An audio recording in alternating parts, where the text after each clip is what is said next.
des enfants qui n'ont pas ramassé leurs jouets. Est-ce que ça vous dit quelque chose? Ça me donne l'idée qu'on pourrait faire notre renforcement pendant qu'on ramasse les jouets. On pourrait utiliser le squat, qui est un exercice super intéressant parce qu'il va renforcer les jambes, travaille également au niveau des articulations des chevilles, des genoux et des hanches. Et on peut aussi l'utiliser pour relaxer le plancher pelvien. Pour faire le squat, on fait comme si on allait s'asseoir sur une chaise. On fait attention pour ne pas trop creuser le dos ou arrondir le dos. Pour remonter, on pousse sur nos jambes pour se redresser. À une main comme ça, super intéressant parce qu'on travaille les rotations. On s'assure d'utiliser nos deux mains.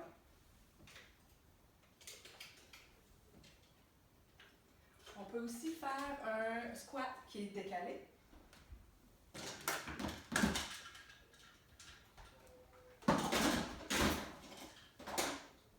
Avec une charge qui est plus grande ou qui est plus lourde comme celle-ci, on peut utiliser une base de support qui est plus large.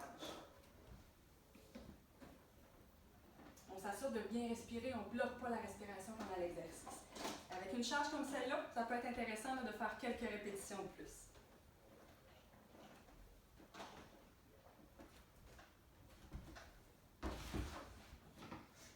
Pour des jouets qui sont plus longs à ramasser, comme un casse-tête, des Legos ou des crayons, on peut utiliser le squat profond. Cette position-là va être super intéressante pour venir relaxer le plancher pelvien. Donc, on s'assure de ne pas gripper les fesses ni le plancher pelvien. On relaxe et on respire dans cette position-là pendant qu'on ramasse les jouets.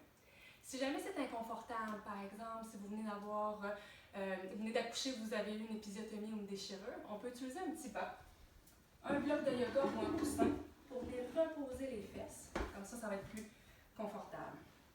J'aimerais ça vous entendre. Dites-moi, c'est quoi, vous, vos trucs pour intégrer du renforcement dans la vie de tous les jours? Je vais vous lire et je vais vous faire un top 10 dans les prochains jours.